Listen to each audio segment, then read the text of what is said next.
अस्सलामु अलैकुम वरहमतुल्लाहि वबरकातुहू। दोस्तों, मेरा नाम जमील अहमद ख़ान है and I welcome you all to my YouTube channel and I hope कि सभी लोग खैरियत से होंगे। अल्लाह पाक आप सभी लोगों को खुश रखे, हंसता खेलता रखे।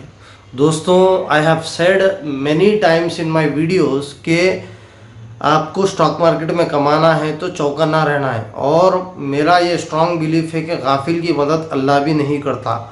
ठीक है, तो आपको मैंने ये वीडियो में भी कहा था कि स्टॉक मार्केट में सबसे पहले जानकारी कैसा हासिल करना और जो है कैसा जो है 2 कदम आगे रहना, मैंने पिछले वीडियोस में आपको बताया हूँ। मैं वो सारी वीडियोस आई बटन में और डिस्क्रिप्शन में दे दूँगा।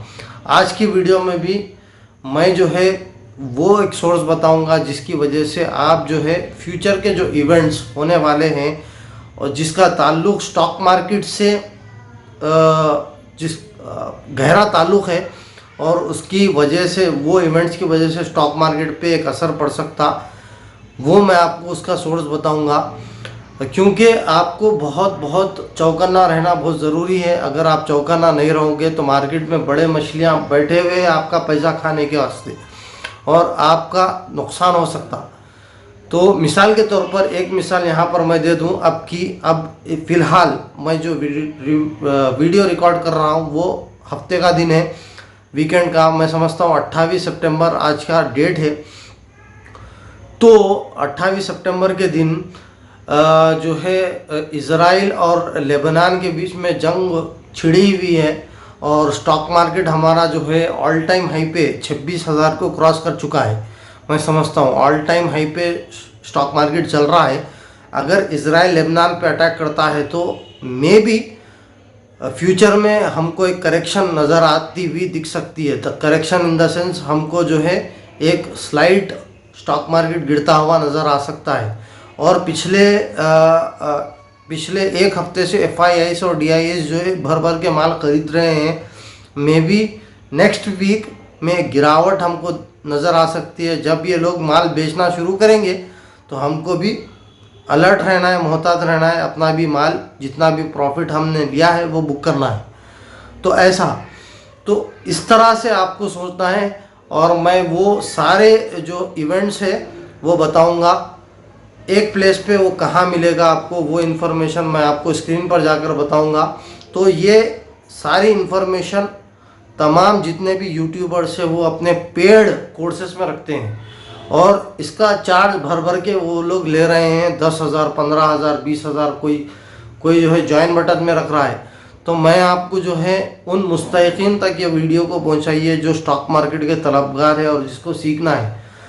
तो जो है मैं आपको बताऊंगा इस वीडियो में कि स्टॉक्स, वो कौन से स्टॉक्स है जिसमें बोर्ड की मीटिंग बैठने वाली है, वो कौन से स्टॉक्स है जो अपने रिजल्ट्स को रिलीज़ करने वाले हैं फ्यूचर में, वो कौन से इवेंट्स है जिसकी वजह से ना सिर्फ इंडिया के बल्कि तमाम वर्ल्ड के स्टॉक मार्केट्स, जैसा कि आपकी US है, जैसा कि ऑस्ट्रेलिया की स्टॉक मार्केट है, सऊदी की है, वो सारे कंट्रीज़ के स्टॉक मार्केट का जो इवेंट्स होने वाले हैं वो सारे, उसका इम्पैक्ट क्या क्या हो सकता, और जो है कौन सी कंपनी डिविडेंड देने वाली है, कौन सी कंपनी में स्प्लिट होने वाला है, बोनस कौन सी कंपनी इश्यू करने वाली है, कौन से कंपनी में क्या क्या होने वाला है, वो सारी चीज़ें मैं आपको स्क्रीन पर जाके बताऊंगा। तो मेरी आपसे अदबन गुजारिश है कि वो तमाम लोगों को स्टॉक मार्केट जो सीखना चाह रहे हैं, जिसके दिल में तलब है, उन तक ये वीडियो को पहुंचाइए। That's it. तो हम जाएंगे स्क्रीन पर और सीखने की कोशिश करेंगे। तो दोस्तों, अल्हम्दुलिल्लाह अपन आ चुके हैं स्क्रीन पर अल्लाह के फजल करम से। तो आपको यहाँ पर जाना है गूगल क्रोम के ब्राउज़र पे और यहाँ पर आपको URL बार में या गूगल सर्च बार में आपको टाइप करना है ian.investing.com। जैसा ही आप क्लिक कर लोगे तो आपको investing.com की एक ज़बरदस्त वेबसाइट आपको वो खुलेगी और यहाँ पर जब आप investing.com में जाओगे तो यहाँ पर आपको टूल्स नज़र आएगा। टूल्स में आप जाओगे इकोनॉमिक कैलेंडर में। तो जैसे ही आप इकोनॉमिक कैलेंडर में आप जाओगे तो ये पेज आपको तमाम वो चीज़ें बता देगा फ्यूचर में जो भी होने वाला है और हर कंट्री से रिलेटेड हर कंट्री का जो स्टॉक मार्केट से रिलेटेड जो भी इवेंट्स होने वाले हैं वो सारी इन्फॉर्मेशन आपको ये कैलेंडर में आपको मिल जाएगी। मैं आपको यहाँ पर बताऊंगा कि कैसे ये कैलेंडर को इस्तेमाल करते हैं और किससे इससे कैसा हम जो है अपने ट्रेड्स के लिए ये इन्फॉर्मेशन कैसा काम में आती है वो आपको मैं बताऊंगा। ठीक है, तो आपको यहाँ पर एक ऑप्शन दिखेगा फ़िल्टर का, तो उसमें आपको फ़िल्टर को क्लिक करना है। जैसे ही आप फ़िल्टर को क्लिक करोगे तो आपको सारे कंट्रीज़ के नाम आपको नज़र आएंगे। तो उसमें आपको जो कंट्री की इन्फॉर्मेशन आपको होना है वो आप यहाँ से सर्च कर सकते हैं। तो आपको ये सारे कंट्रीज़ में तकरीबन वो आपको जो है चाहिए कि आप जो कंट्री में ट्रेड कर रहे हो उसकी तो आपको होना छोना, उसके साथ साथ जो बड़े कंट्री जिसके स्टॉक मार्केट का डायरेक्ट इम्पैक्ट हमारे स्टॉक मार्केट पे हो सकता वो कंट्रीज़ पे आप सेलेक्ट कर लो, क्योंकि अगर ये पूरे आप सेलेक्ट कर लोगे तो कचरा बढ़ जाएगा। तो उसके लिए हम जो है सेलेक्ट करेंगे यूके, यूएस, ऑस्ट्रेलिया, इंडिया और इज़राइल में जंग चल रही तो हम इज़राइल को भी सेलेक्ट कर लेंगे। ठीक है, इज़राइल उमूमन नहीं रहता होता, लेकिन फिर भी आप चाहे तो जापान को भी सेलेक्ट कर ले सकते, आप जो है चाहे तो चाइना को भी सेलेक्ट कर ले सकते। लेकिन इन लोगों के मार्केट्स का भी इम्पैक्ट हमारे मार्केट पे पड़ेगा, लेकिन उतना नहीं जितना आके पड़ना चाहिए। और यहाँ पर आप थोड़ा नीचे आओगे तो यहाँ पर आपको जो है कैटेगरी, तो ये लोगों ने यहाँ पर जो न्यूज़ है या इवेंट है उसको कैटेगरी में डिवाइड कर दिया। अगर वो इवेंट है एम्प्लॉयमेंट से रिलेटेड, वो क्रेडिट से रिलेटेड, बैलेंस से रिलेटेड, तो सारे जो है आप फ़िल्टर अपने हिसाब से सेट कर लोगे। और यहाँ पर उसके नीचे अगर आप जाओ के देखोगे इम्पोर्टेंस का मतलब ये 1 स्टार, 2 स्टार, 3 स्टार। 3 स्टार का मतलब कि बहुत ज़्यादा इम्पैक्ट है। मिसाल के तौर पर अब हमारे कंट्री में अगर इलेक्शंस होने वाले हैं तो इसका इम्पैक्ट बहुत ज़्यादा रहता, तो उस वक्त 3 स्टार। और अगर इम्पैक्ट बहुत थोड़ा है, मतलब कि उसका जो वज़न है, जो ज़ोर है, जो हिलाने की ताकत है, अगर वो मीडियम है तो वो 2 स्टार। और अगर 1 स्टार है तो जो है 1 स्टार जो है उसका मतलब कि उतनी ख़ास, उतनी इम्पॉर्टेंट नहीं है वो स्टॉक, इसका मतलब ये है। ठीक है, तो अब जो है जैसा ही हम लोगों ने सेलेक्ट कर लिया, यहाँ पर ऊपर को आते हैं तो यहाँ पर आपको हॉलीडेज़ भी देखेंगे, अर्निंग्स भी देखेंगे, डिविडेंड्स क्या है वो भी देखेंगे, स्प्लिट्स, आईपीओ, एक्सपायरेशन, और ये यस्टरडे यानी कि कल, गुजरा सो कल, टुडे यानी कि आज का, टुमारो यानी कि कल का, दिस वीक यानी कि आज के हफ्ते में क्या क्या होने वाला है, नेक्स्ट वीक यानी कि अगले हफ्ते क्या क्या होने वाला है वो। और साथ ही साथ अगर आप ये कैलेंडर मारोगे तो कौन सी तारीख से कौन सी तारीख तक आपको होना, वो सारी इन्फॉर्मेशन आप कैलेंडर के ज़रिए से सेलेक्ट कर सकते हैं। तो अब हम ट्राई करेंगे। मैंने इंडिया सेलेक्ट कर लिया और यहाँ पर सेलेक्ट कर लेके अप्लाई मार दिया। मैं अप्लाई मार दिया तो मेरे को क्या आया यहाँ पर, अगर आप देखेंगे तो कैलेंडर सेलेक्ट किया हूँ मैं। यहाँ पर कल की मारेंगे, अपन कल की मारेंगे तो सिर्फ और सिर्फ 2 चीज़ें आ रहे हैं मेरे को, यानी कि ऑस्ट्रेलिया। पहले हम एक काम करते हैं, हम इंडिया का देखेंगे खाली। तो इंडिया के लिए सिर्फ और सिर्फ मैं इंडिया सेलेक्ट करता हूँ। तो इंडिया सेलेक्ट करने के लिए मुझे फ़िल्टर में जाना पड़ेगा। क्लियर माने कि जितना भी मैं सेलेक्ट करा था वो सारी चीज़ क्लियर हो जाती। यहाँ पर इंडिया मैंने सेलेक्ट किया और अप्लाई किया। अप्लाई करने के बाद यहाँ पर क्या आया, कुछ भी नहीं आया। इकोनॉमिक यानी कि नो इवेंट्स शेड्यूल, यानी कि कल कुछ भी शेड्यूल नहीं हुआ, कल कुछ भी शेड्यूल नहीं हुआ। आज कुछ तो भी हुआ क्या, आज भी कुछ भी शेड्यूल नहीं हुआ। यस्टरडे जो है शेड्यूल हुआ था, जुम्मा के दिन जो है शेड्यूल हुआ था। क्या बोल के शेड्यूल हुआ, फॉरेन रिजर्व्स US डॉलर्स।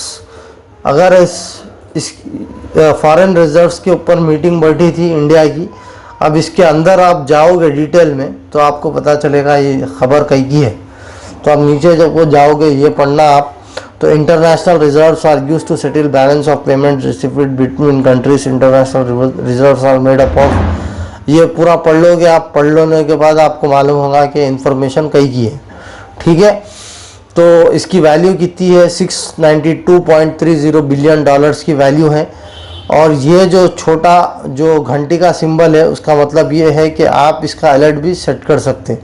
और एक्चुअल का मतलब क्या है, एक्चुअल इसकी वैल्यू प्रीवियस कितनी थी उसकी वैल्यू, यानी कि प्रीवियस 689 बिलियन डॉलर की वैल्यू थी, अब 692 बिलियन डॉलर की वैल्यू इसकी बन गई है। इसका इम्पैक्ट कितना है, बहुत भयानक इम्पैक्ट है इसका। 3 स्टार दे रहा, 3 स्टार का मतलब भयानक इम्पैक्ट है।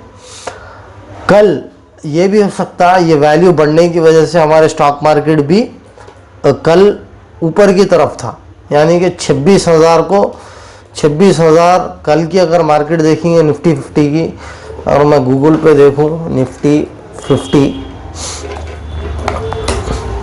तो 26,175, ठीक है। यानी कि कल का जो मार्केट था 26,000 को जो है क्रॉस कर चुका था। मे बी ये फॉरेन रिजर्व्स की मीटिंग की वजह से और ये वैल्यू बढ़ने की वजह से स्टॉक मार्केट जो है 26,000 को जो है क्रॉस कर चुका है। अगर आप पिछले हिस्टोरिकल डाटा अगर आप देखेंगे तो 26,000 के करीब जा रहा था, नीचे गिर रहा था। 26,000 के जब भी करीब जा रहा नीचे गिर रहा था, लेकिन इसने 26,000 को ब्रेक कर दिया है। मे बी इसी की वजह से वो ब्रेक कर दिया होगा। अब यहाँ पर अगर आप आएंगे तो हॉलीडेज़ में कौन से छुट्टियाँ होने वाले हैं वो सारी चीज़ें आपको यहाँ पर मिल जाएगी। इंडिया की अगर आप देखेंगे, ये अक्टूबर का डेटा है। अक्टूबर में अगर आप देखेंगे Indian national stock exchange Mahatma Gandhi जयंती, अगर आप देखो 2 अक्टूबर को यहाँ पर इंडिया में स्टॉक मार्केट की छुट्टी है। तो हॉलीडेज़ कौन से हैं वो भी आप देख सकते। चाइना में हर कंट्री का डेटा आपको यहाँ पर मिल जाएगा। investing.com ऐसी वेबसाइट है, बेहतरीन वेबसाइट है जिसमें हर कंट्री का डेटा आपको मिल जाएगा। अर्निंग्स यानी कि जो कंपनी का जो रिजल्ट है, जो हर 3 महीने में कंपनी को जो है रिजल्ट अपने शेयर होल्डर को शो करना होता है कि कंपनी ने कितना प्रॉफिट कमाया, अगर कंपनी लॉस में गई तो कितना लॉस हुआ, कंपनी में क्या क्या खर्चे हुए, कंपनी को जो है क्या है। तो अगर आप देखेंगे आज का मतलब जो है, आज अकेलिया सॉल्यूशंस और वैलेशिया इंजीनियरिंग लिमिटेड ये लोगों ने जो है अपने अर्निंग्स को रिलीज़ किया। अगर आप अब इसको पढ़ेंगे, नीचे जाएंगे इसके, तो आपको यहाँ पर ये स्टॉक से रिलेटेड इन्फॉर्मेशन सारी आपको मिल जाएगी, ठीक है। अर्निंग इनसाइट, यहाँ पर नीचे को जाओगे तो रिलीज डेट अगर आप देखो अक्टूबर 23, 24, और यहाँ पर जो है आज इसने रिलीज़ किया है, ठीक है, as per the economic calendar. अब कल कोई स्टॉक रिलीज़ करने वाला है नहीं मालूम, नहीं है। No earning report has been scheduled this week Ballarpur industries और रोल्टा इंडिया। और अगले वीक अगर आपको देखना है कौन से कंपनीज अपने अर्निंग्स को रिलीज़ करने वाले हैं, तो मंडे 30 सितंबर को अकेलिया सॉल्यूशंस और वैलेशिया इंजीनियरिंग, ये 2 स्टॉक्स जो है अपने अर्निंग्स को रिलीज़ कर सकते हैं। मान के चलो आपके पैसे ये अकेलिया सॉल्यूशंस में लगे हुए हैं, मान के चलते हैं, तो अगर ये स्टॉक का रिजल्ट अच्छा आता है तो ये स्टॉक में अच्छी तेज़ी दिखने को मिल सकती है। अगर स्टॉक का रिजल्ट अच्छा नहीं आता तो स्टॉक में गिरावट भी हमको देखने को मिल सकती है। तो ऐसा आपको भापना है और ऐसा आपको समझना है। अब डिविडेंड्स का मतलब हर कंपनी अपने शेयर होल्डर्स को, अगर प्रॉफिटेबल होती है कंपनी तो जो है अपने शेयर होल्डर्स को डिविडेंड देना पड़ता है। तो अगर आप देखेंगे, अगर मेरे को देखना है अक्टूबर के महीने में, ये सितंबर का महीना है, अगर मेरे को देखना है अक्टूबर के महीने में कौन सी कंपनीज जो है डिविडेंड देने वाली है, तो मैं यहाँ पर अक्टूबर 1 से लेकर 31 को सिलेक्ट करूँगा 1, फिर यहाँ पर नीचे 1 से लेकर 31 पूरा जो कैलेंडर है वो सिलेक्ट हो गया। मैं अप्लाई मारूंगा तो मुझे पता चलेगा कि डिविडेंड्स कौन सी कंपनी देने वाली है। अकेलिया सॉल्यूशंस, केपीआई ग्रीन एनर्जी और जुपिटर वैगन्स। एक्सपेक्टेड डेट कब है, जो है एक्स डिविडेंड डेट, यानी कि वो डिविडेंड एक्स डिविडेंड डेट का मतलब ये है कि वो दिन जहाँ पर जो है आपके अकाउंट में वो स्टॉक होना चाहिए, तभी आप जो है आपको डिविडेंड मिलता। और पे आउट का दिन यानी कि जिस दिन आपको आपके अकाउंट में वो स्टॉक के पैसे आ जाते। तो यहाँ अगर आप देखो 4 अक्टूबर को अकेलिया सॉल्यूशंस, केपीआई ग्रीन एनर्जी ने एक्स डिविडेंड की डेट रखी है और पेमेंट का डेट कब है, 29 अक्टूबर को, यानी कि 29 अक्टूबर को आपके अकाउंट में पेमेंट आ जाएगी। ठीक है, उसी तरह केपी एनर्जी भी 7 अक्टूबर को जो है ये लोगों ने एक्स डिविडेंड डेट रखा है और 26 अक्टूबर को आपके अकाउंट में इसकी पेमेंट आ जाएगी। यहाँ पर आप फिल्टर भी कर सकते, मंथली होना, क्वार्टरली होना, सेमी एनुअल होना, एनुअल होना, यानी कि एनुअल बेसिस कंपनी जो है क्वार्टरली भी डिविडेंड देती है, एनुअल भी देती है, इंटरिम भी देती, फाइनल भी देती, बोनस भी देती। ठीक है, उसके बाद स्प्लिट्स यानी अगर कंपनी में स्प्लिट हो रहा, कंपनी के स्टॉक्स जो है टुकड़ों में बट के जो है शेयर होल्डर्स को मिल रहे, तो उसको स्प्लिट्स बोलते। अगर कंपनी में कौन से कंपनीज में स्प्लिट हो रहा है वो आपको देखना है तो Bombay metric supply chain, Godavari power, real news. तो इसका डायरेक्ट इम्पैक्ट आपके स्टॉक प्राइस पे होता है। अगर बॉम्बे मेट्रिक्स के स्टॉक में आपके पैसे हैं तो इसका डायरेक्ट इम्पैक्ट आपके स्टॉक पे हो सकता है, तो वो हिसाब से अपने ट्रेड्स को आप मैनेज कर सकते हैं। और आईपीओ का मतलब initial public offering. Initial public offering में जो कंपनी नए स्टॉक मार्केट में लिस्ट होना है तो वो कंपनी को आईपीओ लाना होता है मार्केट में, इसको इनिशियल पब्लिक ऑफरिंग बोलते। आईपीओ इसके ऊपर डिटेल वीडियो मैं इंशाल्लाह ताला आने वाले दिनों में बताऊंगा डिटेल में आईपीओ क्या होता है, कैसा रिलीज़ करती है। अब हाल फिलहाल के लिए ये जान लो कि आईपीओ जो भी कंपनीज आईपीओ रिलीज़ करने वाले हैं उनका आईपीओ प्राइस क्या रहने वाला है, वो सारी चीज़ें आपको यहाँ पर मिल जाएगी। क्रॉस, टोलिन्स, बजाज हाउसिंग फाइनेंस, ये सारे लोग अपने आईपीओ रिलीज़ करने वाले हैं। आप अपने फ़िल्टर के हिसाब से इंडिया को सिलेक्ट कर लेना, तो इंडिया के सारे स्टॉक्स जो है यहाँ पर आपको मिल जाएंगे। ठीक है, एक्सपायरेशन अगर आप देखोगे तो कौन से स्टॉक्स के एफएनओस जो एक्सपायर होने वाले हैं वो सारे स्टॉक्स जिसकी सेटलमेंट डेट, जिसका जो है कॉन्ट्रैक्ट है, ये कॉन्ट्रैक्ट का कोड है, आप विप्रो का कॉन्ट्रैक्ट कोड और मंथ कौन सा है, सेटलमेंट कौन सा है, लास्ट रोल ओवर कौन सा है, वो सारी चीज़ें आपको उम्मूमन ये जो सेक्शन है वो फ्यूचर्स एंड ऑप्शंस के लोगों के लिए होता है जो कि हमारे लिए हराम है, इसीलिए हम इसको इग्नोर करेंगे। ठीक है, तो वो सारी इन्फॉर्मेशन आपको यहाँ पर मिल जाएगी। तो बताने का मकसद मेरा ये है कि अगर आपको स्टॉक की जानकारी रही या कौन से इवेंट्स है उसकी जानकारी आपको रही तो आप अच्छे से ट्रेड करोगे, बेखौफ होकर ट्रेड करोगे और अपने माल को बचा सकते और अपने माल को बढ़ा सकते और अपने माल से कमा सकते। ठीक है, तो ये चीज़ें बताने का था। तो आप जो है इस वीडियो को देखकर प्रैक्टिस के ज़रिए से आप भी जो है इस वेबसाइट को जाकर जो रास्ता मैं बताया वो रास्ता अपनाकर आप भी देखिए और थोड़ा एक्सप्लोर करिए, थोड़ा जानने की कोशिश करिए।